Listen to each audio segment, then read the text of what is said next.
listening to the Fitness Matters podcast with Paula B, and this is episode number 45, How I Journal for Success. All right, you guys, here it is. I've been promising this for at least a couple of weeks now, and I know that I've mentioned it at least a couple of other times, but here it is. It's the episode about journaling. I'm excited. I'm nervous. I have a lot to say, but really, what else is new, you guys? I always have a lot to say. I always am able to say at least most of what I'm trying to say, more or less. Welcome to the Fitness Matters podcast, you guys. Every week we talk about fitness matters that matter to you. And this one, you know what? This one might or might not matter to you. Honestly, this one even has a disclaimer. Let me start with the disclaimer. I'm going to tell you that I personally find journaling to be ridiculously helpful on my fitness, mindset, personal goal journey. I have always journaled. I'm going to tell you all about that in just a couple of minutes here, but I have always journaled. I find it to be very, very, very, very, very, very helpful. But I understand that not everybody does. And it's actually why I'm sharing my process, because I think that maybe the reason you don't like to journal is because, and I'm going to say because you're doing it wrong, even though I don't mean it like that, because the disclaimer is that you can't do it wrong. But I understand what it feels like to feel like you are doing it wrong. And again, I'm going to get to that in just a second when I talk about my history with journaling. But so here's the disclaimer. I am creating for you this podcast that explains everything that I do in my process. My process might not work for you. Truly, in almost every way, everything that I do is always just an example of how I'm doing it and the way that I have found success with things. When you figure out what works for you, it might be exactly like me, it might be kind of like me with a couple of tweaks, it might be entirely 180 degrees different from the way that I do things. It really, in the long run, doesn't matter what you do, as long as you do something that feels right for you. And I mean that in every sense. Not just about journaling, about your fitness, about your weight, about your goals, about your relationships, about your life.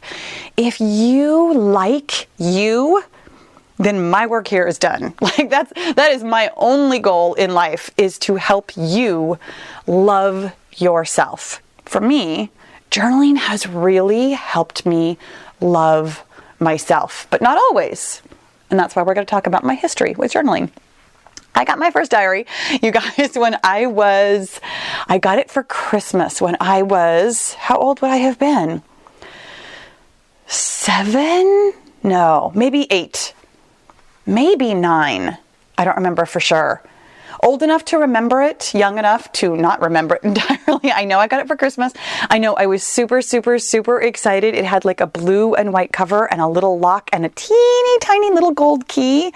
And I was so excited. My sister had had a diary before, and I remember that it was very grown up to have a diary. And so I was very excited about having my own diary. And then, of course, I had absolutely no idea what to write because really, what does an 8 or a 9-year-old know what to say? I know that I had felt in my heart that I had things to say. In fact, that was about the time that I really thought I was going to be a professional writer when I grew up. Right around 8 or 9 years old was when I started creative writing and enjoying writing. And so I totally thought I was going to be a writer when I grew up. But my journal entries, they were diary entries. It was very, dear diary, I went to school today and that boy that I like never looked at me.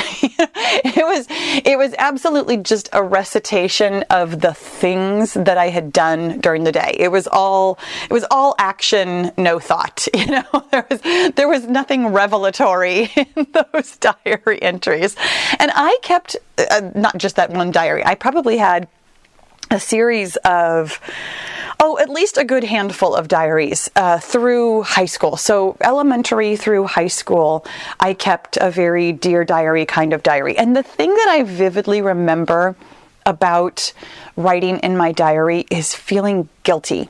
I remember feeling guilty when I didn't write. Like I would say, "Dear diary, I'm so sorry I've been neglecting you." Isn't that hilarious?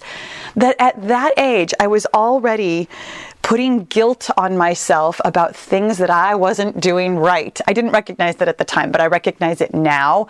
And I have long since destroyed all my old diaries. I have no desire to read them again. And again, I'm going to tell you why here in just a second, but I have no desire to read them again. In fact, I am looking through my current journal now to give you examples and talk to you today about how I journal now. But other than that, I really never reread what I have written. I have no desire to go back and ruminate over it again. I have plenty of thoughts in my mind. I really don't need to revisit old ones. But anyways, so high school was the last time that I really I wouldn't even say that I was all that consistent with it by the time I was in high school. When I was a young woman, I think I tried to journal a couple of times, sort of here and there. I remember being hyper aware of when I was journaling that it just felt like I was complaining. I did keep a journal when I first started dating my husband. So again, when I was in my early to mid 20s, I was journaling. And I remember just constantly feeling like the only thing I ever journaled about was just complaining. I complained and complained and complained. And I felt really uncomfortable about that. I knew that I was unhappy. I knew that I had complaints. But I didn't like complaining. I didn't like seeing myself like that. So even though it simultaneously felt helpful to vent and get it out of my system, but I also, again, felt, I guess, guilty maybe. Guilty isn't quite the right word I'm looking for here. Almost ashamed. I guess ashamed that I had so much to complain about.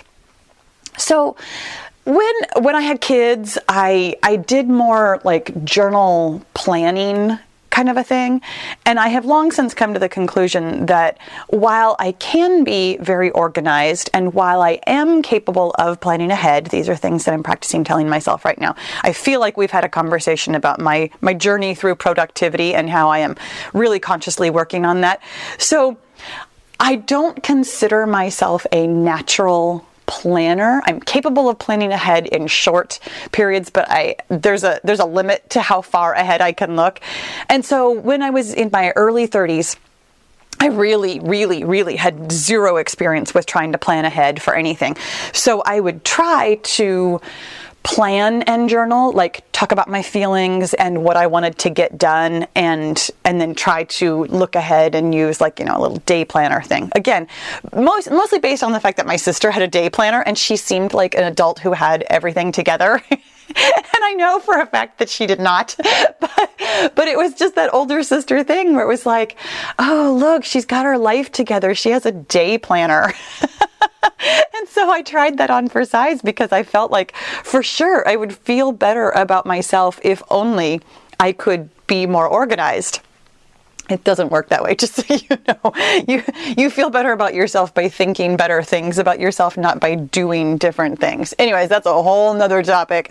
But so more recently, over the course of the past, I'm going to say 3 or 4 years, really the past 3 years, I'm really more specifically since my sister has died, that I've tried journaling more because, again, I had more things to say, still things to complain about, but I had more things to kind of get out of my brain and onto paper. And so for a long time, really years, it was just kind of not necessarily complaining, but definitely just spilling my thoughts onto the paper and hoping that would help me feel better because they were out of my system. That in and of itself, just venting, I was hoping for some kind of relief. I wasn't necessarily looking for epiphanies. I wasn't trying to get at some deep truth or anything like that. I just wanted to get it out of my system. And to a certain extent, that is a very helpful way to journal. I just never felt like I was moving forward from it. I felt like like I was complaining. I mean, again, I'm just going to keep using that phrase because it is the overarching theme of me and journaling for most of my entire life until rather recently. What changed for me recently was discovering the Life Coach School, which I have talked about before several times. The Life Coach School is, well, it's a podcast that I was listening to, have been listening to for like a year and a half to 2 years now. And it is the school through which I am now currently becoming a life coach. I have started my training. It's very exciting. I'm actually going to share something about that here in a couple minutes. But Brooke Castillo is the teacher, and her method of thinking about things just really speaks to me. The way that, and it's something that I have taught you. I'm going to reference the Facts versus Opinions episode, of course, because I always do. I'm also going to reference the How to Change episode, where I talk about what I have learned through the Life Coach School about how your thoughts create your feelings then drive your actions, and your actions are how you get results. So understanding that, over the course of the last, I'm going to say year and a half, I've really put some more effort into my journaling activity to look at my thoughts and try to create intentional ones. And so over the course of the last year or so, my journaling took on more directed effort rather than just complaining. Trust me, there was still plenty of complaining, but there was a more directed effort to look at the complaints and try and basically solve for how I wanted to think about things instead. In fact, I've talked about this numerous times. That is one of the biggest questions that I ask myself all the time when I find myself feeling something that I don't really want to get stuck feeling. How do I want to feel? What do I want to think? So for a while, I had been journaling where I would spew out my list of complaints, and then next to each sentence, I would, well, not necessarily next to, because I write in Chicken Scratch and it's in any notebook I could ever find ever, but sometimes on the next page or whatever, I would remind myself, this is an opinion. This is not a fact. This is simply a thought, and I can think anything I want. And so that felt very productive. But I found that I was rather constantly trying to replace an old thought with a new thought. And while that is not a bad idea, it wasn't as helpful as I thought it was going to be.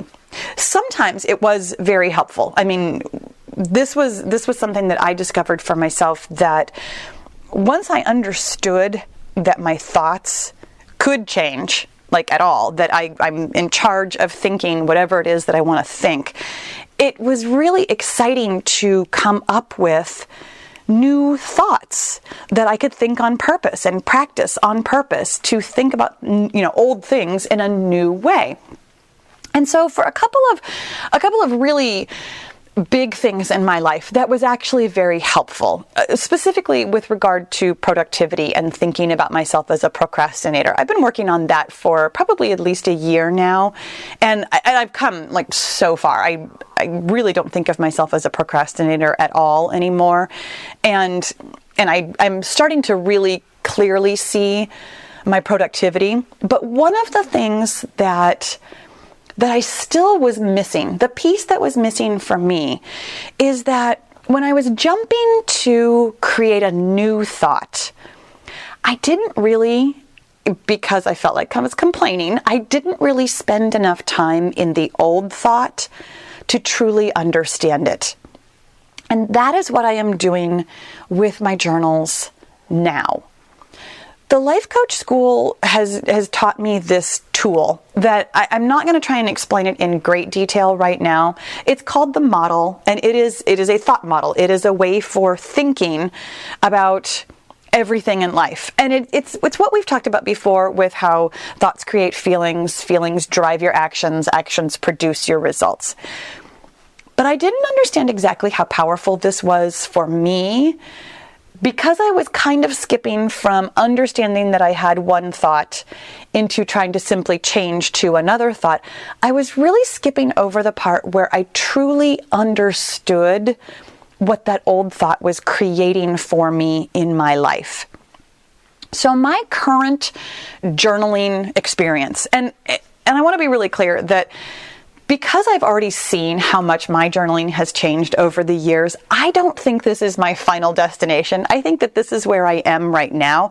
And I really do expect that there will be more and different journaling in my future, which is, again, why I'm not telling you, oh, hey, this is the way to do it.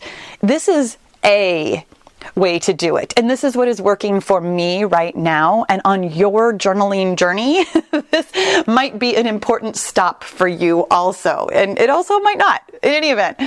What I do right now is I have something kind of particular in mind before I even start journaling. And this is new to me. This is really truly within the past, I'm going to say 2 months that I have started doing this. It's one of the things that held me back from journaling consistently before was that sometimes I would sit down and I'd be like, I really don't know what I want to talk about. I really don't know. I either had so many things rolling through my mind, or I'd sit down and I would just pull up this complete blank. So now in the morning when I am getting ready to journal, usually when I'm in the shower, I'll start kind of thinking, what is it that's on my mind? What is it that I would like to figure out today? What is it that needs some kind of ruminating, some kind of helping? And sometimes it's not even, again, I've got an example for you. I've got a couple of different examples for you. They're not always like problems. I'm not always trying to solve some problem.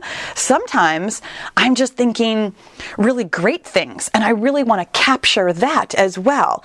This is what I'm talking about with understanding my current thoughts and how my current thoughts are creating my current reality.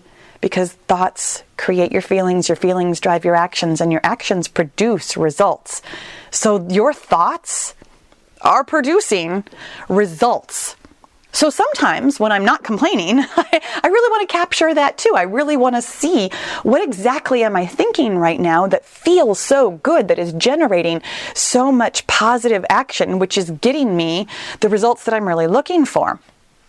So I take a snapshot, is what I call it. I take a snapshot of a thing, a situation, things that I might have on my mind. I mean, as you can imagine, I'm still journaling rather frequently about my sister and my feelings about dealing with her death and what that means for my life. I journal all the freaking time about productivity. It was really funny because I knew I was gonna talk about that at least a little bit. I really, when I was going through trying to find you examples, I had no idea how often I talk about productivity. I had no idea how often I talk about how I feel like I don't have enough time, and how many times I have worked through that thought of I'm behind, I don't have enough time, I'll never get it all done. On the daily, almost. I mean, it's funny to me now how often I talk about that and how often I have to remind myself, of course I get everything done. This is my thought that I'm practicing. Of course I get everything done, because I do. I always get everything done. Sometimes it doesn't feel like I am calm and relaxed, but I always get everything done in any event. So I journal about something. And I really, rather than trying to journal all day and get all my thoughts out, I really do kind of keep it to one thing. And that, I think, is what has really helped me be more consistent with it, because I'm not sitting down thinking I have to write 3 pages. I'm not sitting down thinking that I really have to produce something. I'm sitting down with an idea already in mind. And you can absolutely do this with like journal prompts. Have an idea or get an idea from somebody else about what you want to write about. It makes it so much easier. You can wrap your brain around the thing that you want to write about. So I will write about a situation. I mean, I know I told you guys about getting feedback from, like the podcast or from my channel or for whatever. So I'll write about situations like that. I think I even shared with you my journal entry about when I went live accidentally, or when I did the double live, maybe both of them, when I was super embarrassed. Totally did some journaling about that. I write about whatever is, well, maybe not uppermost on my mind, but I write about whatever feels compelling to me, and also something that I'd really like to figure out. I come at my journaling not like a venting session anymore, but like, I wonder what I'm going to discover about myself today, because I always do. Every time I sit down, and it's not always like some huge epiphany, but I will find that when I sit down and I'll start writing about whatever the topic is, there's always one sentence that sticks out to me, like, I had no idea I was thinking that. And I always look forward to it. I'm always like, which one's it going to be? Is it coming out of my hand right now? I don't even know. And so I really have found that I look forward to journaling now, because there's always going to be one little nugget that I'm like, wow, I had no idea that I was thinking that. I had no idea what that was going to produce for me. So here's what I do now. I let myself vent about whatever my topic is. And sometimes it's, venting and complaining. And sometimes it's like, I'm so happy, I'm so excited.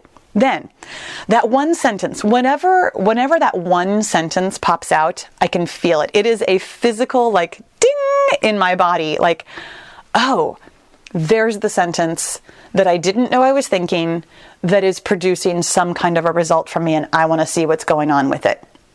So I pull that sentence out, and then I write down TFAR, which means thoughts, feelings, actions, and results. And I figure out that one sentence, that thought. I sit with just that one thought, and I decide, what is this particular thought in and of itself, not in the context of everything that's going on in the world or everything that's going on with everything, but in and of itself, what does this sentence feel like to me? What feeling is it creating for me?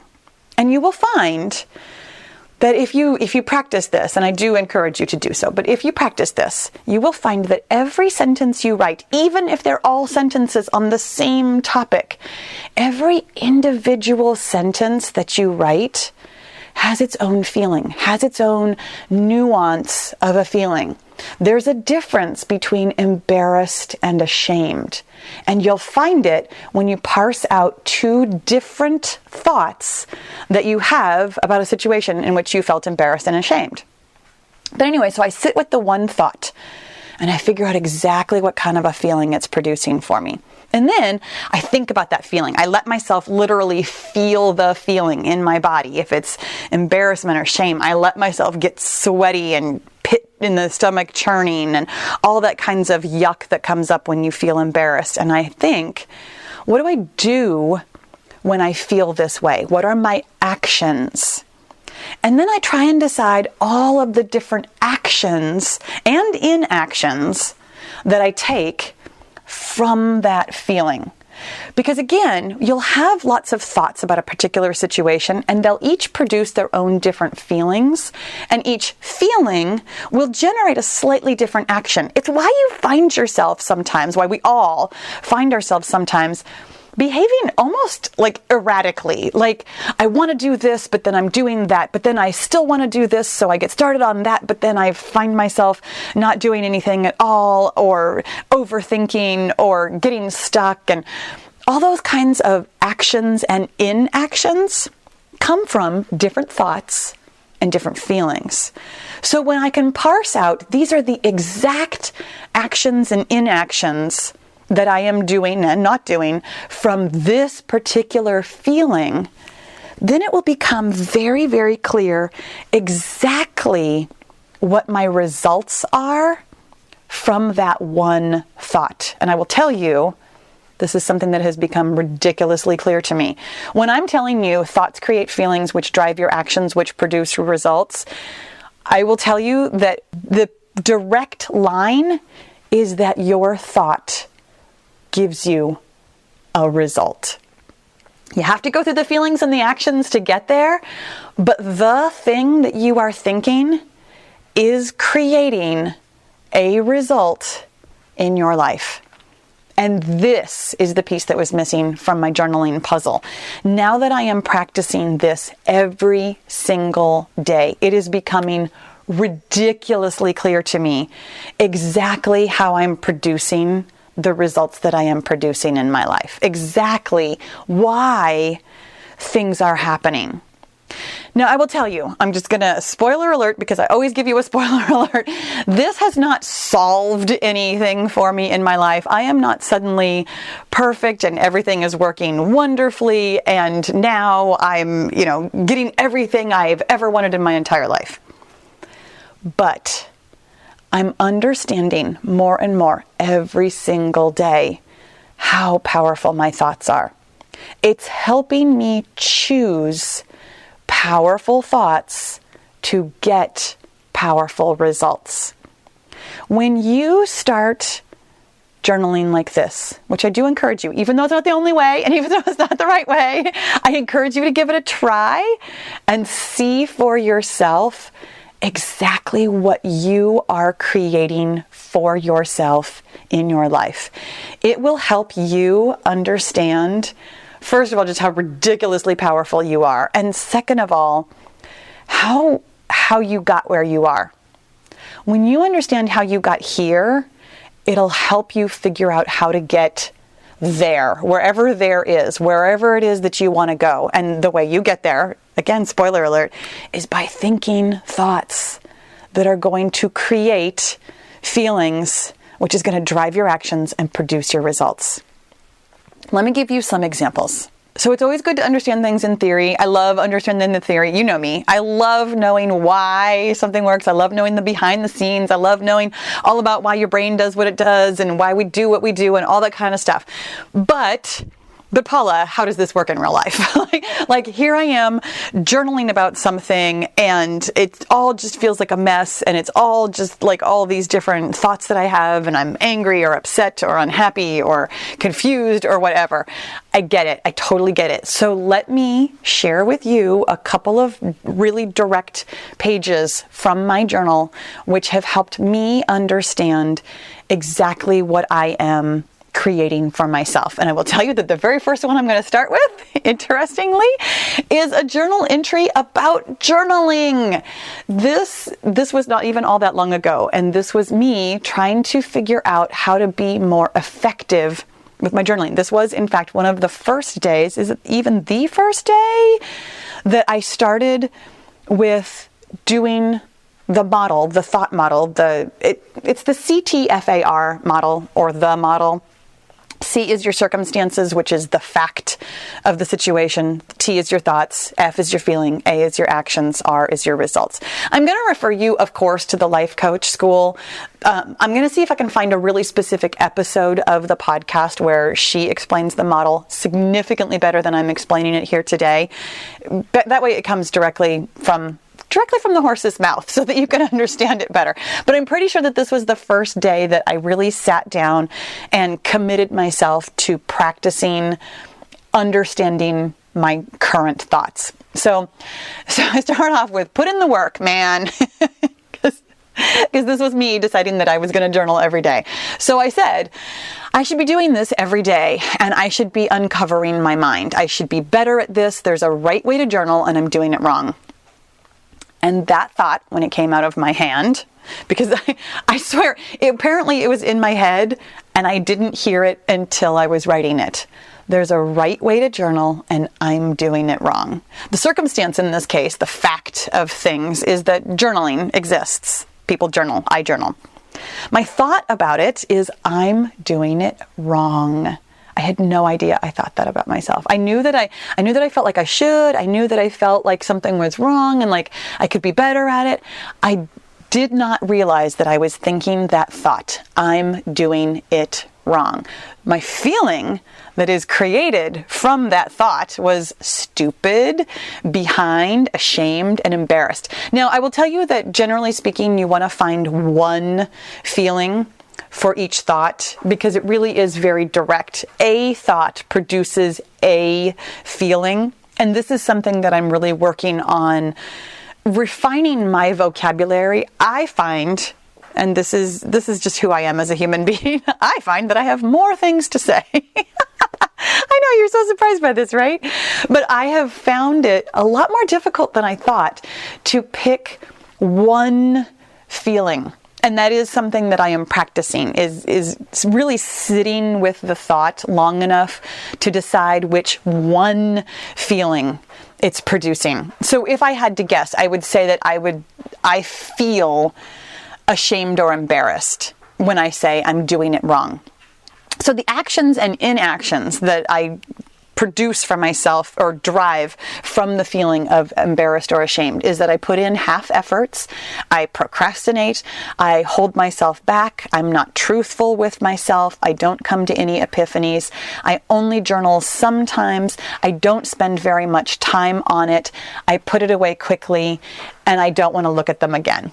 Some of those things I don't necessarily need to change, it's totally fine, but the result, what I am creating for myself, is that I'm doing journaling wrong. Because I'm thinking that I'm doing it wrong, I'm doing it wrong. I'm not getting what I want out of it. Isn't that amazing how that thought created its exact result? Something else that I wrote about journaling, and this was actually almost a week before that other one. So it was not the first time I wrote about journaling because this is something that I think about with some frequency. So here's what I was writing about journaling the week before. I don't want to complain. I don't want physical evidence of me whining about problems that aren't problems. I don't want it used against me. I hate to sound like I'm complaining. I don't want to be a person who complains. I'm better than that. I'm too good for complaining. And the sentence that came out of my hand that I was like, whoa, what? Was I don't want it to be used against me. I had no idea that I was thinking that. Like, none. And as soon as I had that thought, all kinds of memories of different friends who talked behind my back or who said things about me, all of those childhood things that we all have of, friends who weren't really friends, totally came bubbling up. It was so shocking to me. To my circumstance, the fact of this situation was, once again, journaling. The thought, I don't want it to be used against me. The feeling, oh my goodness, mistrust, just instantly and hugely. From that feeling of mistrust, the actions and inactions are that I hide my thoughts from myself and the journal. I cover up my true feelings. I don't write things down. I don't see myself clearly. I don't let myself have freedom. I judge myself. The result from the thought, I don't want it to be used against me, is that I use it against myself. The idea of journaling, because I don't want it used against me, I was using it against myself and not getting what I wanted out of it. I was mistrusting myself. Isn't that crazy? This is the power of journaling like this. It's not the getting your thoughts out part. The getting your thoughts out, sometimes you can have epiphany. Sometimes you can jump and be like, oh my gosh, I never realized I was thinking that. But when you realize what your thoughts are creating, it's a whole nother level, my friends. Let me give you another example. Okay, you're going to love this one. Anybody who has been around the Killer Beehive, which is my super private, interactive, and very supportive Facebook group, you have heard me talk about how you have to solve a new problem when you are done with whatever your goal is, how you have to give your brain something else to think about. It's a whole nother topic. I feel like I've probably talked about it on the podcast. In fact, I know I have, but I can talk about this again. In fact, if you'd like to hear about it again or in more detail, leave me a comment. Let me know. But so the problem that I am currently trying to solve is how to keep my house clean. There are numerous journal entries about trying to keep my house clean because it is a problem that I am currently trying to solve. And I'm solving it on purpose. I mean, I've really resolved my weight. I've really resolved a lot of my business kind of stuff. I'm still working on productivity, like I said, but I actively gave myself a different daily problem to solve so that I would stop worrying about my weight. So in any event, the circumstance, the fact of the situation is that houses get dirty / houses need to be cleaned. Here are my thoughts. I hate that I have to clean the house every single day. I hate that it won't stay clean when I clean it. I hate that there's ash from all the fires lately. And now tiny bugs everywhere. For whatever reason, this is unrelated, but I just need to explain this. For whatever reason, we have a whole house fan, which you open up your windows just a little bit and it pulls in the air and it blows all the hot air out of your attic. So it really cools your house down super nicely overnight when it's still hot outside like it is currently here in California. We are still the first week of October or / last week of September, still experiencing 100-degree days. In any event, for whatever reason, there was a couple of days over the past couple of weeks where we had all these little teeny tiny bugs, and they weren't like fruit flies. They weren't flying around food. They weren't bugging us. It wasn't mosquitoes or anything. They were just these little itty bitty teeny tiny bugs that were up in the lights. So they would come in through the windows and then they would gather around all of the light fixtures. And so I had to vacuum these, millions of these tiny little bugs up for like 45 minutes somewhat recently. So anyways, I was angry about that and I was venting in my journal. Anyways, I hate that there's ash and now tiny bugs everywhere. I want somebody else to take care of this. I don't know how to mop effectively. The floor never feels completely clean. There are way too many tasks for the house to ever be completely clean. I don't want to do any of the tasks, but I wish my house was clean.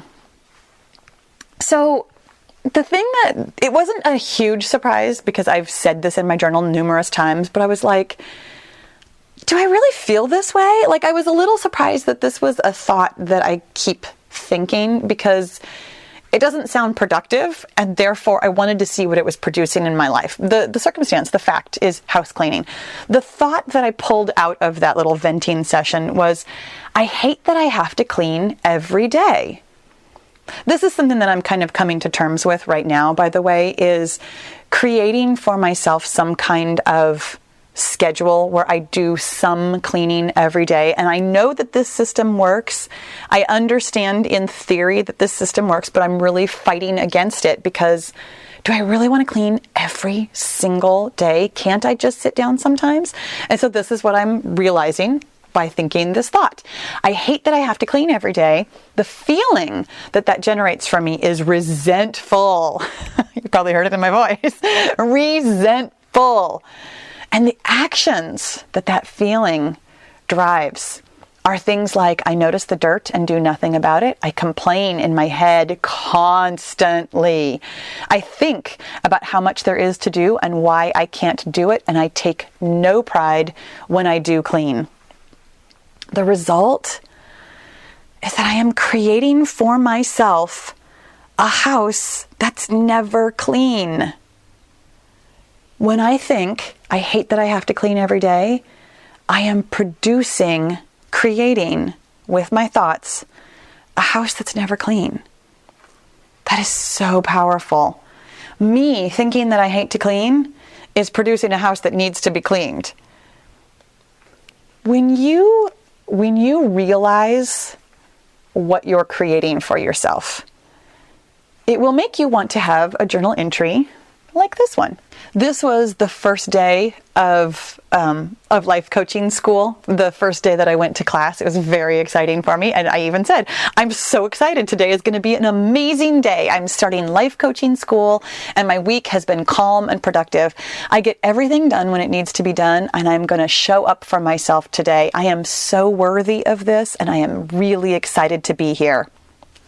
So the circumstance of this one, the fact is that today exists. Today is a day. And my thought was, I'm so excited to be here. The way I felt when I thought that thought was bold and powerful. powerful. I'm so excited to be here. And it's funny because you might think, this is totally to the aside, but I'm going to point it out to you. You might think when I think the thought, I'm so excited, that the feeling would be excitement. And yet, thinking about the thought, it created for me that thinking that I'm excited actually just created this feeling of power and empowerment and feeling bold, that it was related to excitement, but it wasn't just excitement. I thought that was very fascinating. Sometimes you're telling yourself or you're thinking, I'm so happy that, but then the feeling that you're getting from thinking that you're happy is something totally different. Pay attention to that. Just because you're saying, I feel such and such, doesn't mean you actually feel that. Anyways, my feeling, bold and powerful. My actions, tackling the to-do list, getting things done, not procrastinating, feeling calm, confident, managing my mind, being present in the moment. The result from thinking I'm excited to be here was that I was fully here in the moment. I created for myself a day that I really showed up. How about that? How about that? Your thoughts create your results. The things that you have in your life, you have because of thoughts that you have thunk, which produced feelings, which drove your actions, which then gave you your results. You guys. Okay, this was a lot to take in. I hope that the examples were helpful. I hope that seeing in action exactly how I journal and the things that I say, and I'm kind of hoping, honestly, that when you hear how brief my journal entries are and how powerful they are for me, that you can kind of maybe let yourself off the hook. I actually really encourage you to journal about journaling first. Really explore your feelings about your feelings so that you can even see what you are currently producing in your journals. If you aren't getting the success that you want from journaling, start thinking about what it is that you are thinking about journaling and what you want to get from it.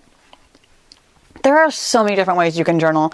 For me personally, I have a little book that has some clear blank lines. I'm not artistic enough to draw my thoughts or my feelings. I have zero patience with trying to make it look pretty. I do have lots of different colored pens. I love to be colorful, but I will tell you that my handwriting is absolute chicken scratch. In fact, I really truly had some difficulty reading to you from some of these journal entries because I'm just writing whatever comes out of my head as fast as it comes out. So my journal is not pretty. It doesn't look good. It feels good to me. But you should feel empowered to journal in whatever way feels best to you. This works for me. And I will tell you that what it came down to for me when I thought about journaling and what I wanted to get out of it, I really wanted to be committed to it. I believe that journaling is helpful. I know because I believe that journaling is helpful, that journaling is going to get me where I want to go. So I made a commitment. When I plunked down the money to become a life coach, and this is the tool that they use to help you explain all the things in your life. They don't call it journaling, they call it a thought download, which is essentially the same thing. You write all your thoughts. But I realized that if I was going to be effective and get my money's worth, but also in order to help you, that I really needed to commit to journaling every single day, to being part of this process. I wanted to see for myself how powerful this is so I can share it with you and help you get the power out of it. So I really made a commitment. And I really try to come to my journaling with a sense of curiosity. I like to be surprised at whatever comes out of my hand. I'm always like, oh, wow, this is exciting. Who knew that I was thinking this? And I like to sit down with an open mind of wondering what I'm going to discover about myself today. Not trying to solve a problem or making myself write for a certain amount of time or thinking that it has to be done a certain way, but simply being open and curious to whatever this process brings me. It really freed me up from feeling like I had to, from feeling like it was a chore. That thought of, I wonder what I'm gonna discover today, drives a feeling of curiosity, which causes me to actually journal every day. And the results that I'm getting is that I am discovering new things about myself. Thoughts create results, my friends. Anyways, the other thing that I have learned for myself, these are what I call the 3 C's: the commitment, the curiosity, and the constraint. By constraint, what I mean is that I really do limit myself to 1 page. Every now and again, if something is just really roiling through my brain, I'll get 2 pages out of it. And it's a relatively small journal. I think it's the like 5x7. So the pages aren't big. I commit to writing a page, but I don't ever have to do more than that. And honestly, I can even do less. As long as I've got a couple of sentences, I constrain myself to the 1 page so that it never feels overwhelming. When I tell myself I only have to do a little, that thought makes me feel like everything is possible. It makes me feel confident that I can get it done. It drives the action of following through, writing in my journal, learning what I want to learn, getting what I want out of it. And then it produces the result of getting what I want, of having a small space, a small slice of my brain figured out every day. You guys, you know I want to hear. I mean, come on. You know I want to hear what this brought up for you. I feel like today's topic was actually easier in so many ways. You might uncover some deep feelings about yourself from this. And honestly, I hope you do.